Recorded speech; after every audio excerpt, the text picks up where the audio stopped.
Começa agora o Raio-X Sporting. Vamos aos temas dominantes do programa de hoje. Rúben Amorim está de regresso ao banco do Sporting. Carlos Fernandes confirmou hoje a presença do treinador principal na partida desta terça-feira com o Lessa. Os Leões procuram o regresso às vitórias e a passagem às meias finais da Taça de Portugal. Fim de semana de casos na jornada de encerramento da primeira volta da Liga Portuguesa de Futebol. Este Raio-X Sporting vamos olhar para os lances mais quentes da 17ª jornada do campeonato. A equipa de futsal do Sporting, campeã europeia, conta com 7 nomeações nos prémios do site Futsal Planet, que distingue os melhores dos melhores a nível internacional. Os Leões, Nuno Dias, Guita, Alex Merlin, Eric Mendonça, Pani Varela e Ziquité estão na elite do futsal mundial.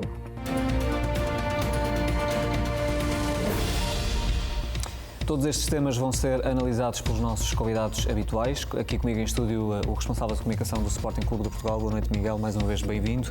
E a partir de casa o Manuel Fernandes e o Pedro Azevedo. Boa noite também aos dois, bem-vindos. Hoje não contamos excepcionalmente com o João Olivença, que estará de regresso na próxima semana. Miguel, o que é que se ganhou, pergunto, apesar de tudo, com a derrota do Sporting nos Açores, frente ao Santa Clara?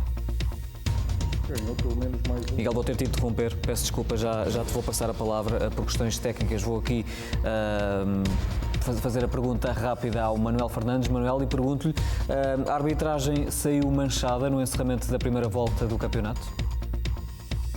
Totalmente, principalmente em 2 jogos saiu manchada. Eu por acaso não gosto do árbitro que arbitrou-nos, mas ele, tirando os primeiros 15 minutos em que mostrou 2 amarelos logo para intimidar, de resto esteve sempre bem no jogo e nós não perdemos o jogo por ele. Agora, as outras equipas ganharam através de erros muito graves na arbitragem portuguesa. Pedro Azevedo, boa noite mais uma vez, e na sequência disto pergunto se o vídeo-árbitro não teve o papel que deveria ter tido em termos de verdade esportiva, inclusivamente falámos disso na semana passada, nesta jornada. Boa noite, André, boa noite ao Miguel, ao Manel e a quem nos acompanha a partir de casa. Ainda na semana passada destaquei o VAR como o aspecto mais positivo em termos de arbitragem em 2021. Esta semana tivemos vários lances relevantes para análise de VAR. O VAR esteve bem, noutros nem por isso. Mas vamos analisar isto mais tarde. Ok, Miguel, agora sim, pergunto se, faço a mesma pergunta, para quem ainda não, já se esqueceu dela, o que é que se ganhou, apesar de tudo, com a derrota nos Açores? Muitas vezes costuma dizer-se que é nas derrotas que se aprende, não é? Que se ganha alguma coisa. Foi o caso desta? Acho que se ganha sempre um motivo de querer ganhar ainda mais o próximo jogo para não se voltar a repetir a sensação da derrota. Acho que era até Bolívar que dizia que a arte de vencer aprende-se nas derrotas e acho que temos que, obviamente, tirar algumas conclusões, mas nada como um jogo para também darmos a resposta dentro de campo. E o próximo jogo é já amanhã, frente ao Lessa, para a Taça de Portugal.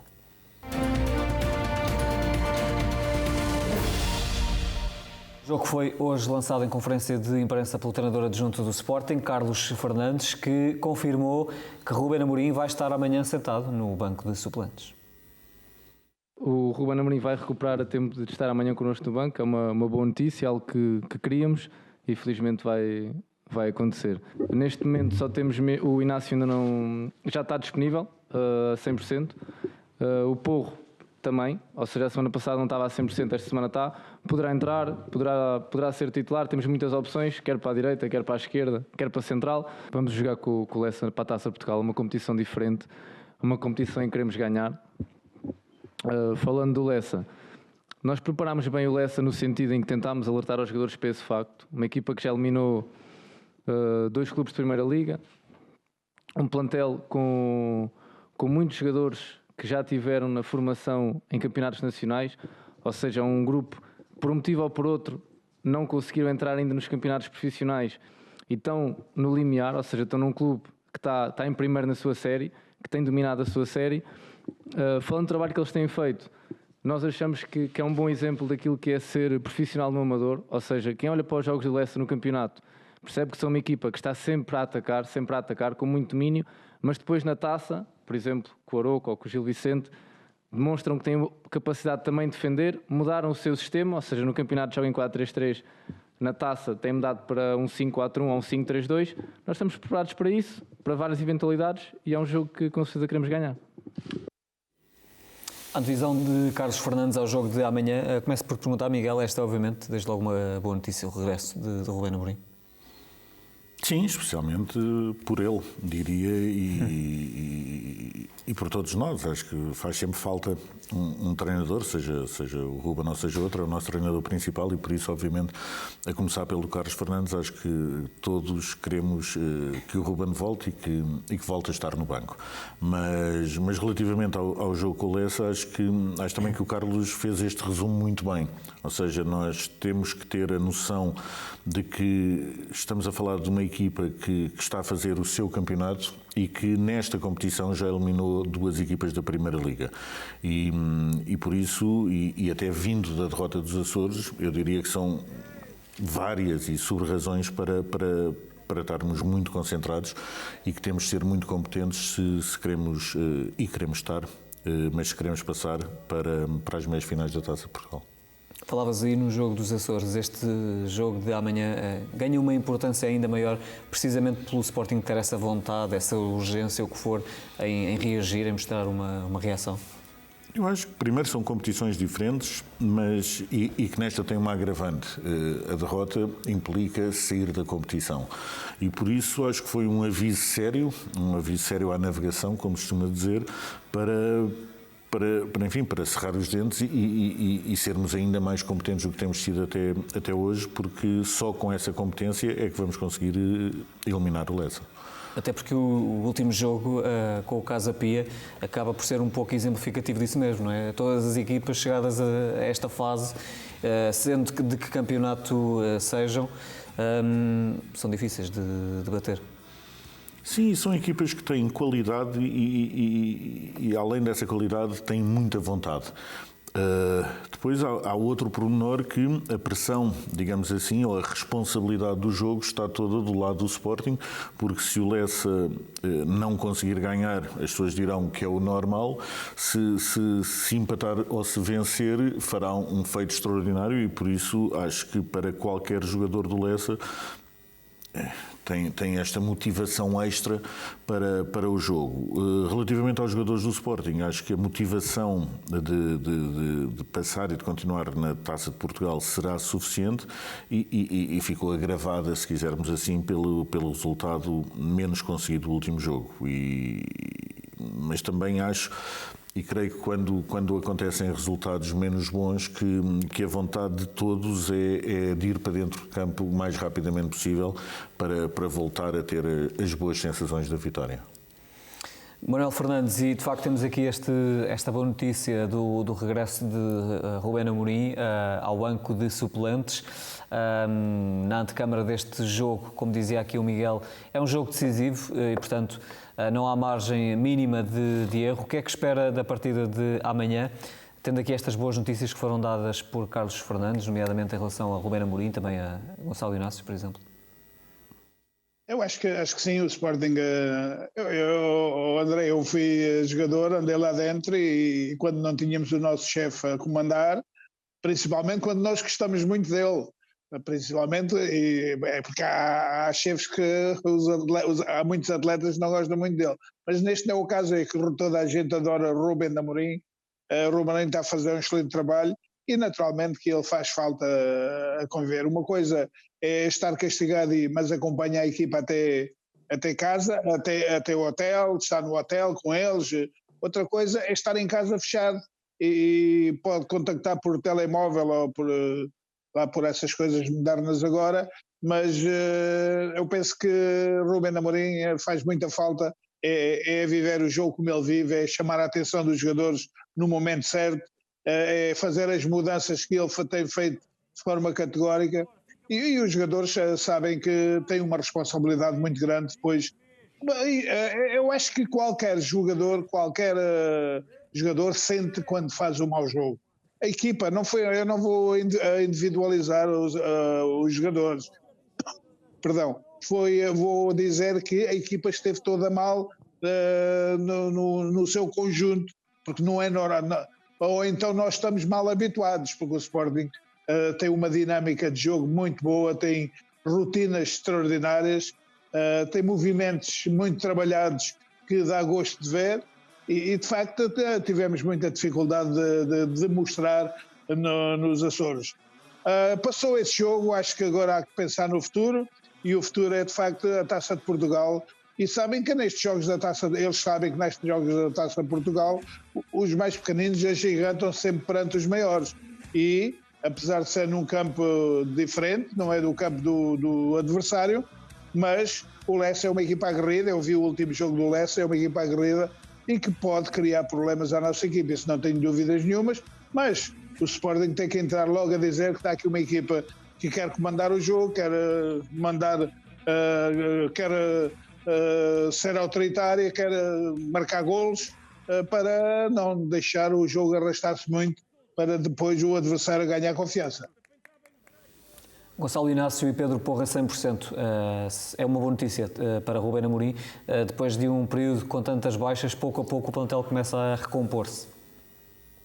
A equipa, aquela equipa que nós tínhamos, que o Ruben Amorim preparou, de facto o Gonçalo Inácio tem sido um esteio na defesa, com Coates, Fedal também possivelmente está quase a regressar, tem neste jogo o Porro pode também voltar à competição, portanto são esses jogadores que fazem falta à equipa, são jogadores que já demonstraram que têm condições para ser titulares, se bem que há outros jogadores que também...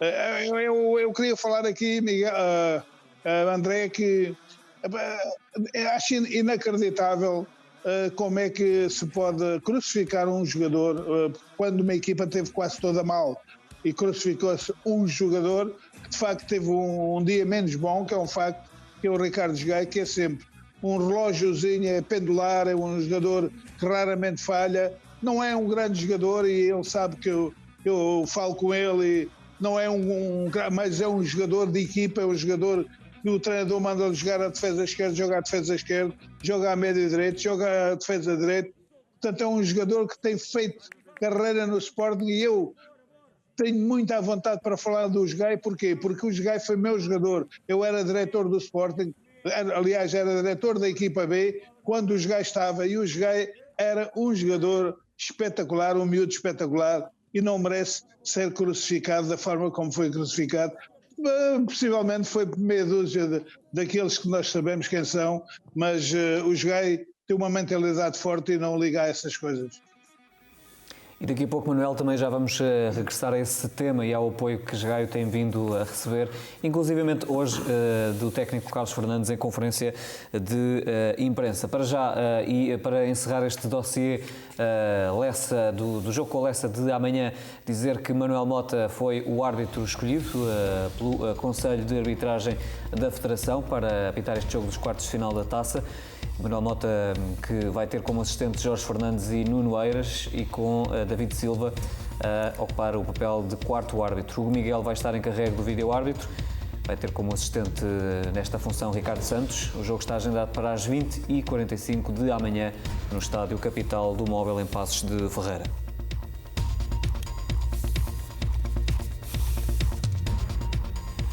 Entretanto, avançamos para outro tema e avançamos, Miguel, para o Campeonato Nacional. Já falámos aqui um pouco da derrota, a primeira da temporada do Sporting nos Açores, e daqui a pouco já vamos também falar com mais detalhes sobre ela. Para já centramos no fundo no rescaldo desta 17ª jornada, que é uma jornada que está a ser fortemente marcada pela arbitragem e por críticas à arbitragem.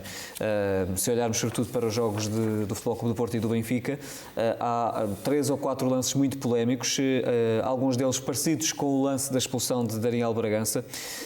Estamos a falar de lances envolvendo Mbemba, central do Futebol Clube do Porto, também Otamendi e Everton, jogadores do Benfica. Que análise é que se fazes da arbitragem destes dois jogos? Começo por perguntar de forma genérica a tua posição em relação à arbitragem? Mas não foi um fim de semana feliz para a arbitragem. Acho que os casos que aconteceram, mais do que os casos, nós temos batalhado e temos várias vezes falado aqui que não pode existir uma dualidade de critérios em jogos diferentes. Ora, no jogo do Benfica vimos uma dualidade de critérios com o mesmo árbitro no mesmo jogo, na mesma parte. Ou seja, nem houve aquela coisa de foi para o intervalo, comeu uma laranja, a laranja caiu-lhe mal e ele depois teve outro critério. Não, foi tudo no mesmo... Enfim, nos mesmos 45 minutos vemos 3 lances com critérios diferentes e se compararmos então com o lance do Daniel Bragança, faz ainda mais confusão. E para dizer o quê? Eu, em primeiro lugar, ao contrário do que até vi escrito, acho que é normal certos lances, ou que estamos a tentar quase criminalizar certos lances e de criminalizar, obviamente, em sentido figurado, mas estamos a criminalizar no sentido em que estamos, em Portugal, a expulsar muitas vezes os jogadores por este tipo de lances, como o lance do Daniel, que me parece um lance completamente fortuito, não intencional e sem a intensidade tão por vezes faladas para causar qualquer ferida ou tipo de lesão, e por isso não percebi muito bem o porquê da expulsão, mas volto a dizer, eu ao achar isso, acho possivelmente o mesmo relativamente aos outros. A grande questão aqui, já me dizia alguém hoje com alguma piada, que no futebol e na dança é normal existirem expisões, não é? As pessoas é uma prática comum quando se fazem essas atividades, e por isso aqui o que está em causa, obviamente, é a dualidade de critérios ou a falta deles. E não se pode, ou não se deveria poder apitar o jogo, um árbitro apitar um jogo numa sexta-feira e ter uma atitude, ao sábado tem outra e ao domingo tem outra. Isto não faz bem ao futebol. Pior ainda, ou o que é mais difícil de explicar, volto a dizer, é o mesmo árbitro, no mesmo jogo, na mesma parte, ter com as duas equipas critérios diferentes. E foi isso que vimos no jogo do Benfica, porque se o lance do Cebolinha e o lance do Otamendi são olhados pela equipa de arbitragem como lances casuais, faz muita confusão que o lance do Passos Ferreira seja visto como direito de expulsão. Acho que estamos a cair nessa tentação de expulsar por tudo e por nada, e no ano passado falava-se da influência, da ausência do público nas bancadas, e parece que o regresso do público provocou no nosso setor desta arbitragem quase uma ânsia de expulsar por estes contactos quase normais no futebol, e que não estamos a falar de pisões que abriram o pé a um jogador e o deixaram com o pé a cair de sangue. Seria uma coisa muito diferente e que nunca se passa em Portugal. Estamos a falar de lances onde os jogadores, passado pouco tempo, tirando o lance, se não estou em erro, do Otamendi, que assim deixou marcas, mas ou seja, faz-me a maior confusão, primeiro que se expulse com esta facilidade, e depois, ainda mais confusão do que isso, faz-me muita confusão a falta de critério ou a dualidade de critérios, porque estamos semana atrás de semana a falar na verdade esportiva, não há ninguém, enfim, ou pelo menos quem pode contribuir e deveria contribuir fortemente para essa verdade esportiva, deveria ser o setor da arbitragem. E o que se passou este fim de semana não nos leva a dizer nada disso. E depois temos o jogo do Porto. O jogo do Porto, além daquela entrada do Mpemba, mais uma vez estamos a falar dela por causa da expulsão do Daniel Bragança, porque num lance não houve sequer um amarelo, no outro há o direito a uma expulsão. São tudo lances com pisões, não é? Por isso é são que lances com pisões, e que eu volto a dizer, acho que é uma boa discussão e que deveriam os vários players do futebol falar sobre isto abertamente com a arbitragem, para se perceber que há certos lances que são normais e que não os podemos diabolizar ao ponto de, por dar cá aquela palha, começarmos a expulsar os jogadores, porque se formos mesmo olhar para os clássicos, para os últimos jogos, etc., tem sido muito normal as equipas não terminarem com 11, o que em si mesmo é anormal, porque o futebol joga-se de 11 contra 11 e os cartões amarelos já existem para E achas que já agora pergunto que que o vídeo-árbitro ajuda a diabolizar estes lances, no sentido em que as imagens, depois de quando são revistas em câmara lenta, muitas vezes dão outro tipo de percepção aos árbitros? Não, mas curiosamente só deram umas imagens, porque as outras duas não deram. E, ou seja, mais uma vez tem a ver com o critério. Eu percebo que seja difícil pessoas diferentes terem o mesmo critério, mas podem fazer um esforço para o conseguirem. Podem não acertar sempre, mas deveriam acertar a maior parte das vezes. E o que vimos neste fim de semana foi a ausência de critério de jogo para jogo e, mais grave, num jogo apenas vimos esse critério mudar consoante a equipa que sofreu ou que fez a falta, e acho que é grave e que não faz bem, obviamente, à arbitragem em Portugal. Relativamente ao jogo do Porto, o lance mais caricato será o golo anulado ao Estoril e olhando para o lance, infelizmente, por razões de direitos, não o podemos passar aqui, mas o golo é anulado por uma faltinha chamada, ou seja, olha-se para ali e vê, teve ali uma faltinha. E eu acho que é no mínimo perigoso começarmos a arbitrar e a marcar as faltinhas que existem ao longo de um jogo. Porque e que normalmente neste tipo de lances vamos ficar atentos também e vamos ver como é que o Pepe e o Fábio Cardoso defendem nos cantos do Futebol Clube do Porto, por exemplo. Será que há faltinhas também? Será que vamos passar a marcar as faltinhas todas?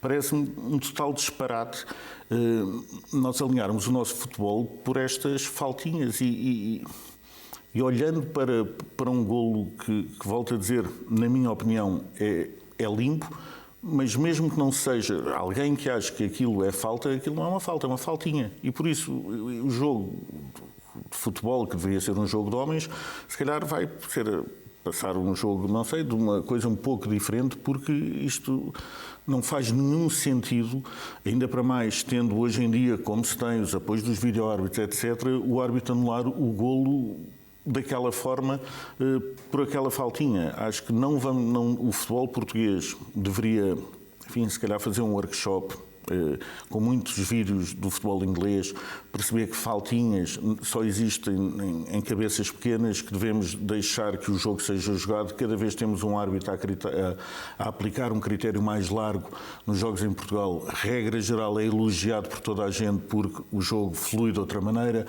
não são marcadas num jogo 47 faltas ou 45 faltas ou coisas do género, não vemos uma só equipa a fazer 33 faltas. Porquê? Exatamente porque das duas uma, ou os árbitros impedem os jogadores de recorrer constantemente à falta sem qualquer tipo de penalização, ou então deixam jogar de outra maneira e o jogo também se desenrola de outra maneira.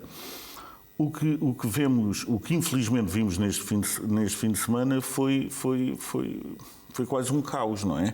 Porque no jogo do Sporting tivemos um árbitro, enfim, que acabou por apitar muitas vezes, mas o crime compensou no sentido em que as faltas, especialmente as do Santa Clara, por toda a primeira parte, não valeram sequer um cartão amarelo, apesar da repetição.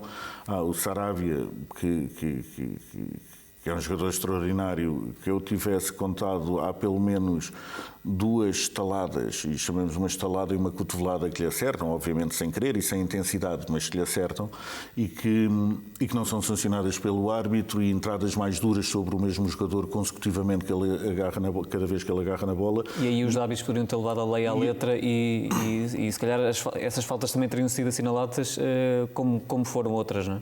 Ou pelo menos impedir que o crime compense, no sentido em que as faltas constantes e o antijogo compense de alguma maneira. Porque se obviamente eu não tiver amarelos cada vez que faço uma falta, passo o jogo todo a fazer faltas e impeço o meu adversário de atacar. E isto é uma estratégia como outra qualquer, mas os árbitros, para estratégias menos claras, deveriam estar cá para ajudar o futebol e para ajudar o espetáculo desportivo, e não parece que tenha sido isso que tenha acontecido.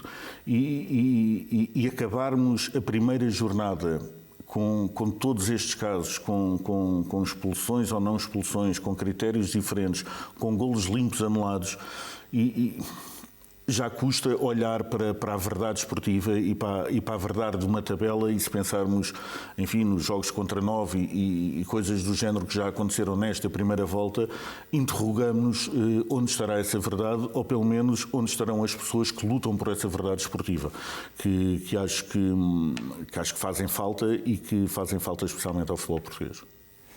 E daqui a pouco já vamos ouvir a opinião e a análise do antigo árbitro Pedro Azevedo. Eu para já peço só aqui ao Manuel Fernandes um comentário geral em relação às arbitragens destes dois jogos, em particular do jogo, Manuel, do Benfica e também do Futebol Clube do Porto. Não uma análise detalhada, porque essa já vamos fazer com o Pedro e se quiserem também poderão intervir, mas que apreciação é que faz? Concorda aqui com o Miguel quando ele diz que foi um fim de semana infeliz para a arbitragem?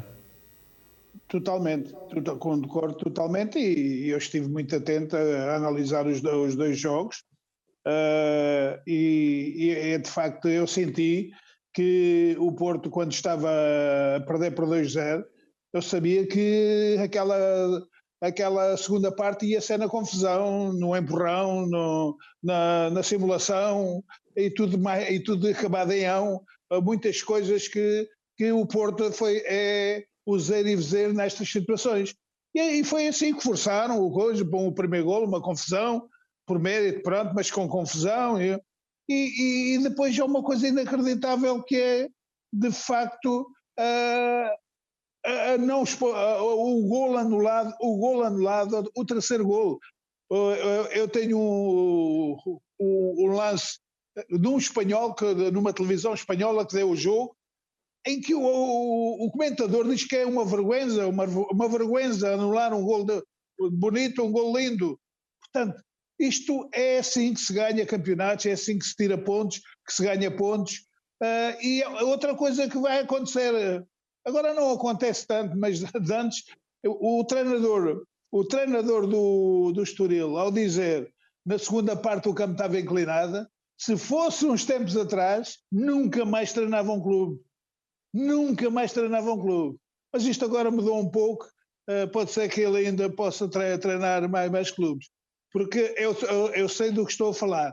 E, portanto, eu acho que a mim o que me entristece é, de facto, as opiniões de alguns árbitros.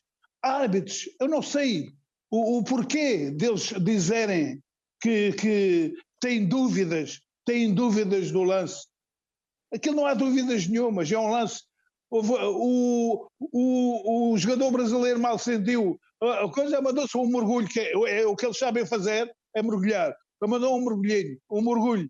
E, portanto, depois houve ali um aglomerado de jogadores, mas não sei se repararam que os jogadores do Estoril prepararam aquele instante antes do gol acontecer. Eles prepararam bem o canto, ficaram ali todos, e os jogadores do Porto não estavam a conseguir contrariá-los.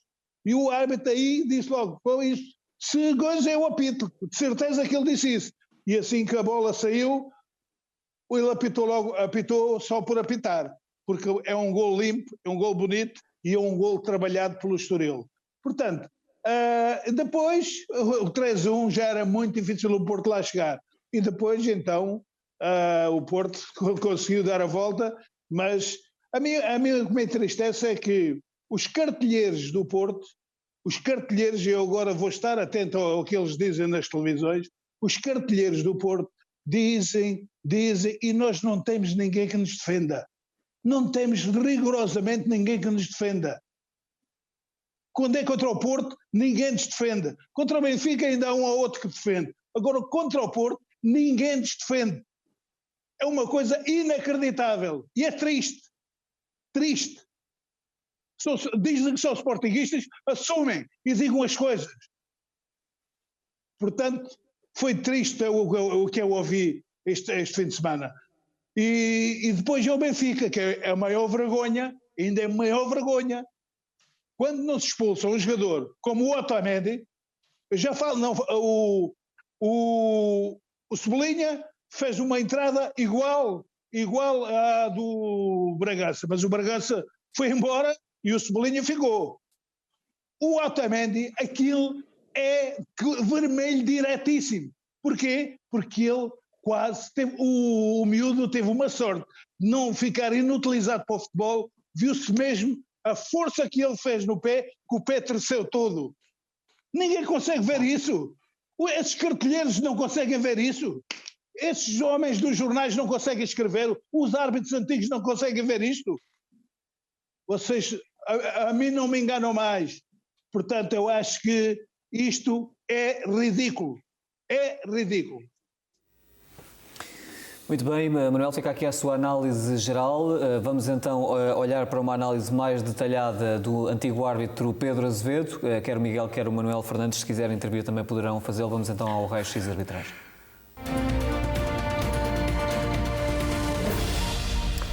Pedro, vamos então começar com a análise dos muitos lances que temos aqui para analisar e vamos começar pelo último jogo, pelo jogo do Benfica com o Passos de Ferreira. Vamos só aos casos mais flagrantes destes jogos. Começamos então pela entrada de Everton.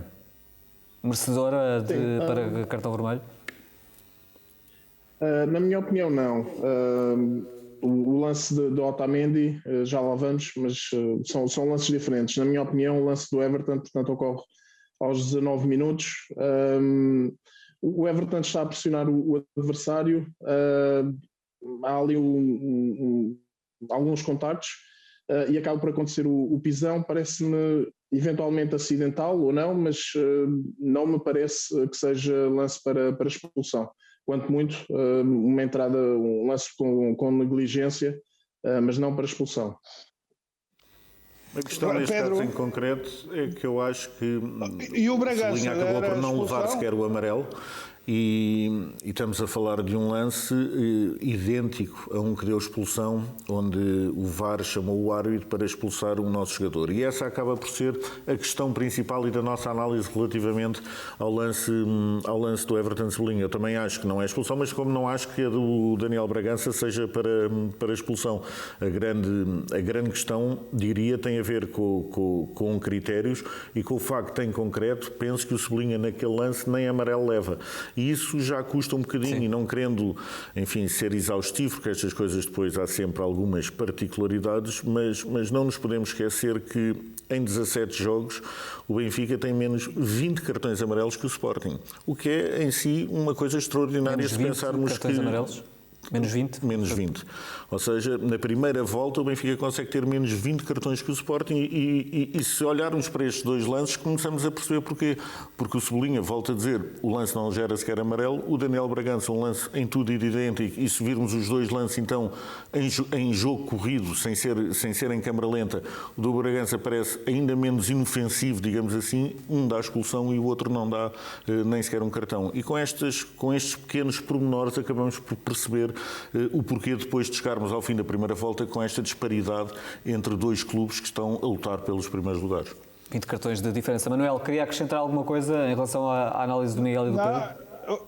Eu queria dizer que possivelmente também não mostraria vermelho ao Cebolinha, mas amarelo, mas o Bragança, como o Miguel diz muito bem, foi o VAR que chamou o árbitro. O árbitro não ia expulsar o Bragança, aliás, mostrou-lhe amarelo. O VAR é que o chamou. E, portanto, eu acho que agora o Cebolinha tinha que levar amarelo, pelo menos amarelo. Agora, o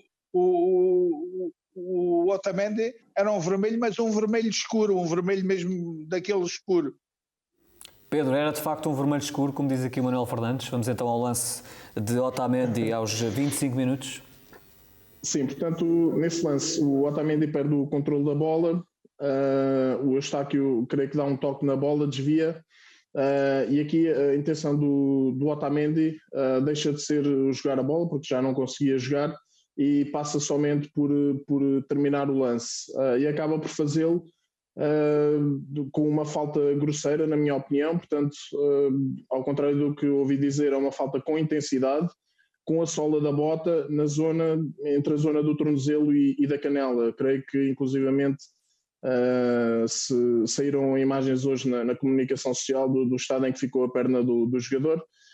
Portanto, quanto a mim é uma falta grosseira, uma entrada de sola com intensidade entre a zona do tornozelo e da canela do Eustáquio, e que põe claro perigo para a integridade física do jogador. Portanto, na minha opinião, aqui deveria ter claramente havido intervenção por parte do VAR para corrigir a decisão do árbitro em campo.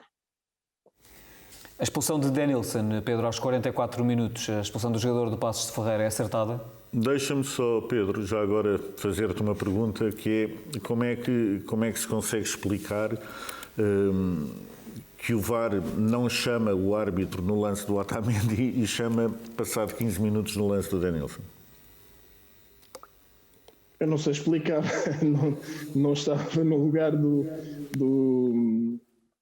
VAR, portanto não sei o que leva à intervenção num lance e à não intervenção no outro.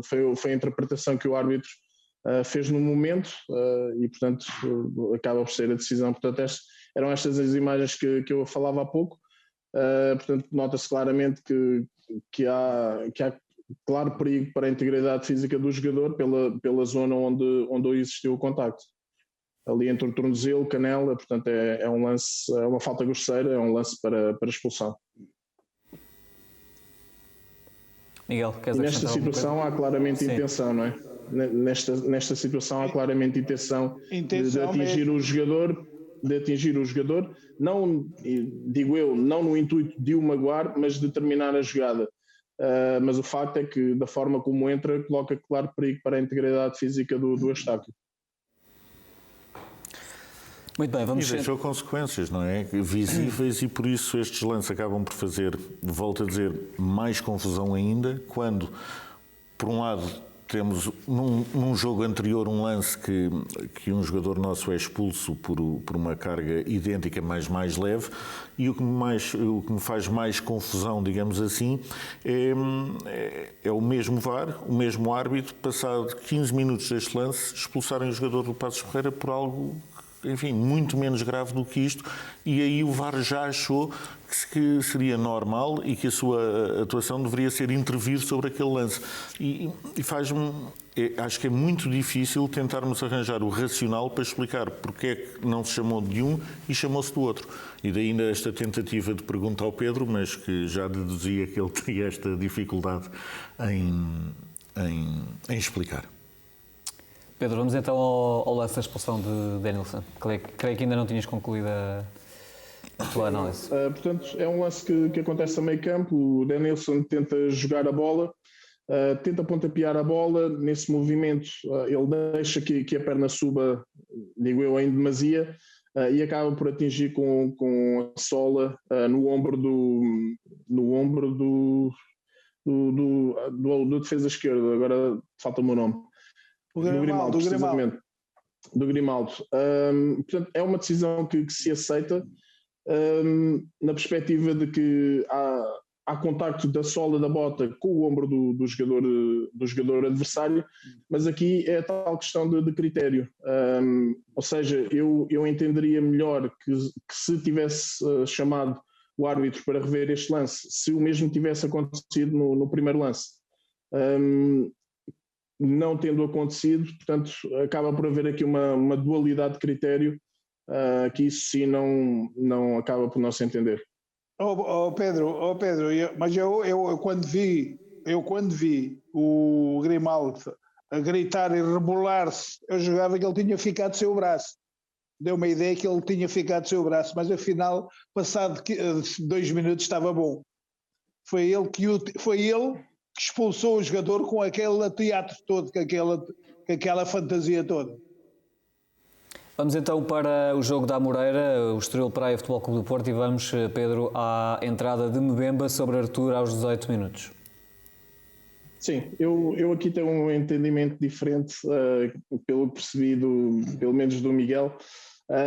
Portanto, este é um lance de ataque do Estoril, conduzido por Arthur. O Mbemba falha o tempo de entrada ao lance, e acaba, em vez de atingir a bola, acaba por atingir o pé do Arthur. Na minha a leitura que faço do lance é que acaba por ser um pisão na zona do peito de pé, eventualmente quase junto ao tornozelo, mas é um pisão na zona do peito do pé, na tentativa de jogar a bola, que estava, digamos que a distância disputável. Portanto, quanto a mim, de facto, houve um erro por parte do árbitro ao não assinalar falta e, no meu entendimento, deveria ter sido exibido cartão amarelo a Mbemba neste lance. Cartão amarelo, isso está bem. A mesma coisa, cartão Pedro. Amarelo. Acho que não divergimos assim tanto, estamos a dizer a mesma coisa. Okay. Eu comecei por dizer que é o lance do Otamendi, que é aquele mais escandaloso, que os outros para mim não são expulsão. O do Mbemba mas ele não levou amarelo. Então concordamos. Não era uma expulsão. Agora, no mínimo é falta e no mínimo é amarelo. E o que me faz confusão, mais uma vez, tem a ver com a falta de critérios, olhando para lances, para vários lances idênticos, e num não é falta, não é amarelo, no outro dá direito a expulsão, no outro dá direito a amarelo, no outro só dá direito a falta. Isto é, enfim, é uma rifa, é uma questão de sorte e quando falamos de arbitragem, quando falamos de um campeonato, etc., todas estas coisas não deveriam ser questão de sorte. Deveria ser uma questão de critério, uma questão de trabalhar em conjuntos para terem critérios cada vez mais semelhantes, etc, etc. Sem dúvida. E como digo, nós estamos, ou chamamos para aqui todos estes lances, exatamente para se perceberem que em 4 lances idênticos com equipas diferentes, as equipas de arbitragem tiveram posturas, enfim, erráticas, diria quase, relativamente à consequência desse próprio lance. Como digo, um deu expulsão, o outro não deu falta nem amarelo, o outro deu só falta e o outro deu falta e amarelo. Foi cada tiro, cada melro, não é? E esta parte é que eu acho... A uniformização dos critérios é algo que nós andamos a falar há algum tempo, é algo que acredito que vários setores do futebol português querem implementar. A arbitragem deveria ser aquele que deveria ter mais interesse e este fim de semana acho que deu um grande pontapé nessa credibilidade e nesse critério. Vamos ao lance mais polémico, no fundo, deste Estoril Futebol Clube do Porto, Pedro, ao golo anulado. O Miguel já aqui falou sobre ele, falou nas tais faltinhas e numa faltinha que acabou por determinar que este golo fosse anulado. Qual é que é a apreciação que faz? Estamos a falar de um golo de Rui Fonte, acaba por ser uma falta assinalada a João Gamboa. Sim, uma falta de João Gamboa. Portanto, por suposto empurrão a Evanilson. Na minha ótica, este lance é mal invalidado, o golo é mal invalidado. Porquê? Cada vez mais temos vindo a falar que o contacto é natural no futebol, de facto é natural, há contacto de braços, e vemos semana a semana comentários em que se diz que não se pode punir todos os toques, não se pode punir todos os contactos. Neste caso, é um contacto leve e o Evanilson, assim que sente o contacto, deixa-se cair, mas aqui, quanto a mim, o mais importante é o facto de a bola nem sequer ir para a zona onde há este contacto. Ou seja, este contacto acaba por não ter relevância para o desfecho do lance. A bola acaba por cair 3, 4 metros mais à frente e na zona onde ela é disputada e onde Rui Fonte acaba por obter o golo, não há qualquer infração. Portanto, esta situação de uma eventual falta deste contacto de João Gamboa sobre Evanilson não tem qualquer relevância para o lance como tal. Na minha opinião, repito, o golo foi mal invalidado. Se adotarmos, e agora vamos pensar, se este critério for adotado em todos os lances de área, então, seja contacto por parte de um defesa ou de um avançado, vamos ter pontapés de penalti ou pontapé livre a favor da equipa que defende em todos os lances, porque em todos os lances há agarrões, há empurrões. Portanto, repito, na minha opinião, este lance é mal invalidado. Pedro, deixa-me agora só...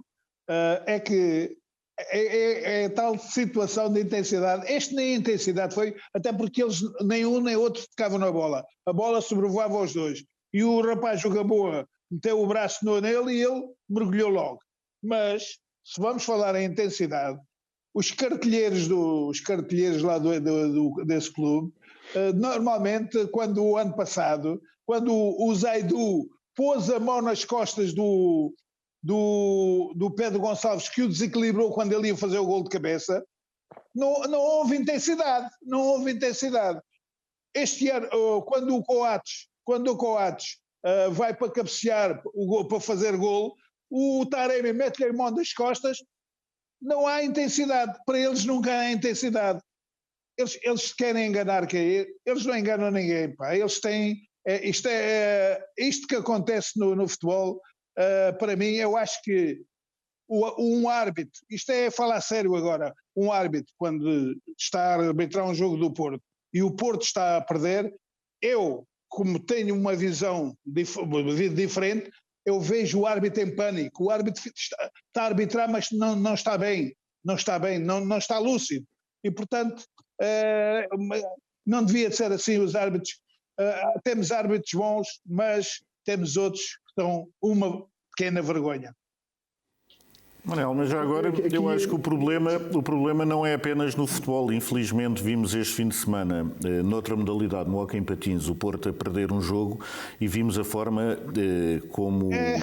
como a equipa se portou com a equipa de arbitragem. Se pensarmos no basquete e na consequência que tiveram no último jogo do ano passado e o que fizeram este ano e a pressão que fizeram este ano, acho que o problema, o Manel estava a falar no problema do futebol, eu não acho que é um problema do futebol, acho que há um problema de cultura desportiva com o futebol, com este Futebol Clube do Porto, infelizmente, acho que nem sempre foi assim, acho que atualmente está assim e cada vez pior, não percebo muito bem porquê, mas parece que esta pressão constante em qualquer modalidade sobre os árbitros, que é uma postura para passarem a agir assim, porque, como digo, vê-se em qualquer modalidade que vão perdendo um jogo, regra geral, a culpa é do árbitro e fazem tanta pressão sobre os árbitros que a pressão acaba por ser, enfim, constante ao longo de todas as modalidades e não apenas do futebol.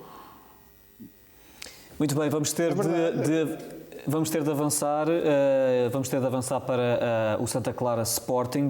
Pedro, rapidamente, temos aqui também vários lances de análise. Um deles, o Miguel também já falou sobre ele, ou falava em duas situações envolvendo Pablo Sarabia. Tu tens aqui um lance para análise que é um destes lances. Aos 6 minutos, existe falta para a sanção de disciplinar de Lincoln sobre o Internacional Espanhol? Sim, portanto há uma disputa meio-campo, na zona do meio-campo, o Lincoln ganha à frente do lance, mas acaba por movimentar a sua mão no sentido da cara de Sarabia e atinge-o de forma negligente, portanto aqui fica uma falta por assinalar. Rui Costa não viu e vendo, certamente iria exibir o cartão amarelo a Lincoln por esta entrada negligente. 39 minutos. Existe falta para pontapé de penalti de Morita? Não. Portanto, há um alívio. Este lance ocorre na área do Santa Clara. Um defesa alivia a bola e o Palhinha remata. A bola acaba por embater na zona da coxa, da anca do Morita. Portanto, não houve qualquer infração. O lance foi visto pelo VAR. E, portanto, foi boa decisão do árbitro ao não assinalar qualquer infração. E mais à frente, há a penalti de Mateus Nunes sobre a Crisan? Não, também neste lance não há qualquer infração. Há um cruzamento do Santa Clara para a área. O Crisan e o Mateus Nunes correm lado a lado e acabam por cair os dois. Portanto, um contacto perfeitamente natural. Sem qualquer infração, portanto esteve bem também aqui o Rui Costa ao deixar prosseguir o jogo. E agora, para terminar, Pedro, depois já temos falado tanto sobre estes pisões que marcaram a jornada, qual é que é a análise que fazes da expulsão de Daniel Bragança? Sim, portanto este lance ocorre já no final do jogo. O Ricardinho está em queda, consegue ainda desviar a bola e o Daniel Bragança, portanto, na minha opinião, sem intenção, vai para tentar jogar a bola, mas com o desvio por parte do Ricardinho, acaba por ter um pisão na perna de Rico. Portanto, o Daniel Bragança acaba por pisar na zona da canela, tornozelo do Ricardinho. Não é um lance com intensidade, não é um lance com malícia, ainda assim acaba por ser um pisão na zona da canela e, portanto, pode configurar como um lance com perigo para a integridade física do adversário. Portanto, aqui aceito a expulsão. Qual é que é a nota final de Rui Costa? Não foi um jogo demasiado difícil, os jogadores acabaram por não complicar a tarefa de Rui Costa. Como vimos, tivemos poucos lances para análise. Rui Costa esteve bem, não complicou, nota 4. Nota 4 para Rui Costa. Ficámos aqui com um rescaldo da arbitragem deste fim de semana. Um fim de semana marcado por muitos casos, quer no jogo do Sporting, quer também nos jogos de Benfica e de Futebol Clube do Porto. Miguel, vamos avançar. Já sabemos que se o Pedro estivesse aqui, ficaríamos a discutir na próxima meia hora sobre... Certeza absoluta. sobre os seus argumentos para concordar com o cartão vermelho, que eu confesso que, olhando, e já vi o lance várias vezes, acho que vamos dar cartões vermelhos àquilo, vamos começar a marcar, se calhar, as faltas e as faltinhas, e o futebol vai se transformar em futebolzinho e não vai haver contacto, vai ser um touch futebol. Havia isso no rugby também, a certa altura, que era o touch rugby, depois estava a tocar e não se precisava de placar. Vamos, se calhar, chegar a essa evolução no futebol. O que é certo é que com estas faltinhas ficámos sem grande tempo para o resto dos temas que tínhamos aqui em cima da mesa. A pergunta em relação a Ricardo Gaio, até porque Carlos Fernandes, hoje Miguel, falou sobre ele em conferência de imprensa, destacou o profissionalismo do jogador. Todo este movimento de apoio ao lateral formado pelo Sporting Clube de Portugal, como é que viste, no fundo, na sequência de algumas críticas que ele recebeu depois da exibição nos Açores? O primeiro, faz-me confusão que pessoas que gostem de desporto, e ainda mais sportinguistas, continuem a achar que a atacar jogadores que chega a algum lado.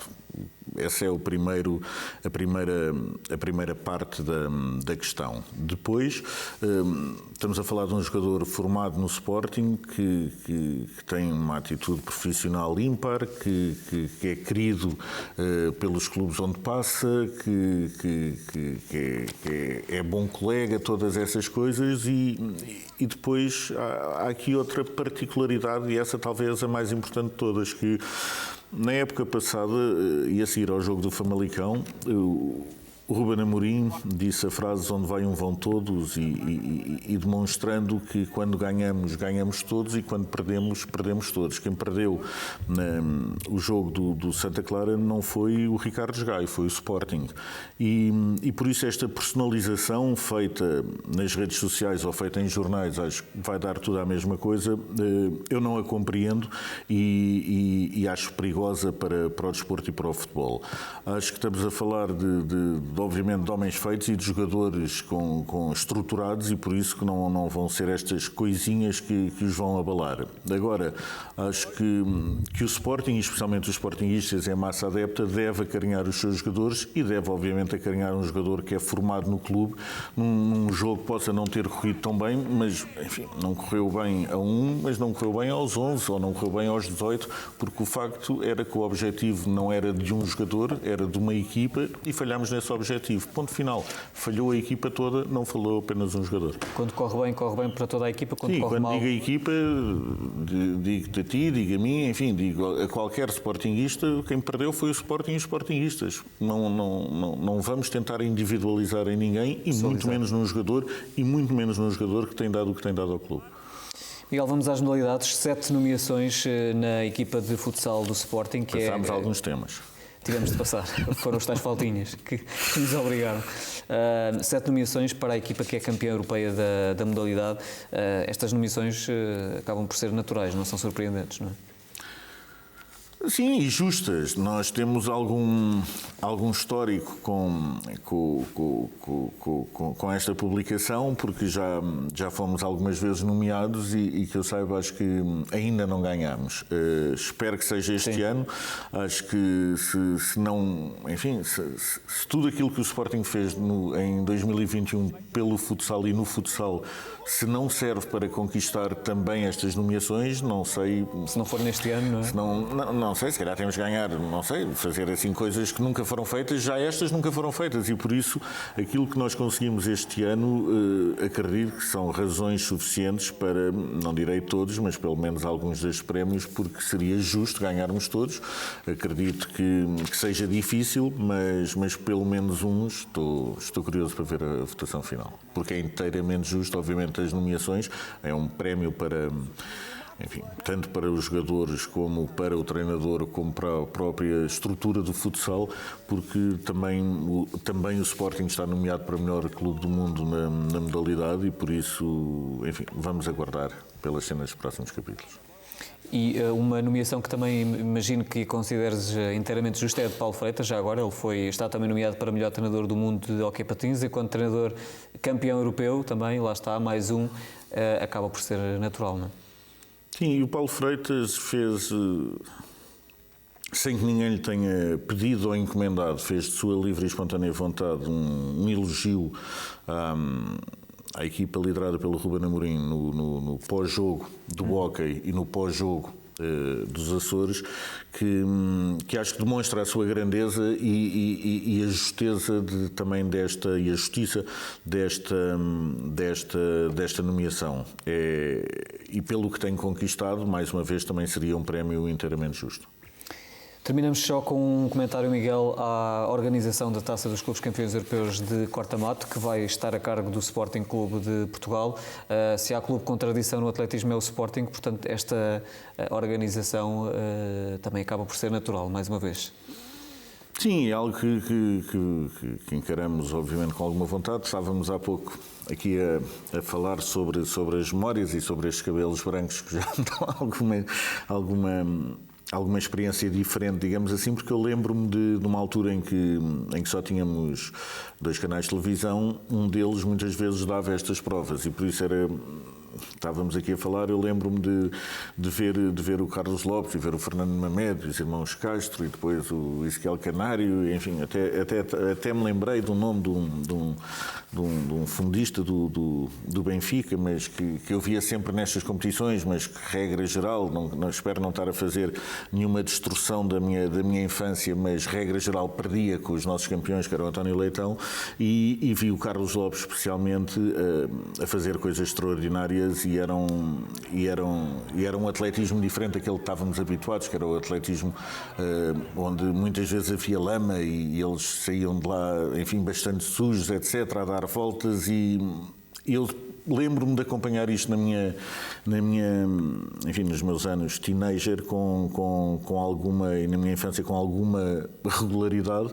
Acho que atualmente não o fazemos tanto, enfim, por termos estas ofertas todas a todo o tempo, mas acho que o facto de ser o Sporting organizar é mais um chamariz para as pessoas voltarem a olhar para a modalidade, uma modalidade onde nós já demos cartas e temos vindo a dar cartas ao longo dos anos e que partimos mais uma vez, pelo menos com a ilusão de conseguirmos mais um título para o clube. É uma competição que vai acontecer no Complexo Desportivo do Jamor, em Oeiras, no próximo dia 6 de fevereiro e que também vai ter o devido acompanhamento aqui na Sporting TV. É desta forma que terminamos o Raio-X Sporting desta noite. Eu agradeço aqui ao Miguel Braga por ter estado connosco. Obrigado. Também agradeço ao Manuel Fernandes e ao Pedro Azevedo por terem participado no programa através de videochamada. Boa noite aos dois. Estamos de regresso, naturalmente, na próxima semana e contamos consigo.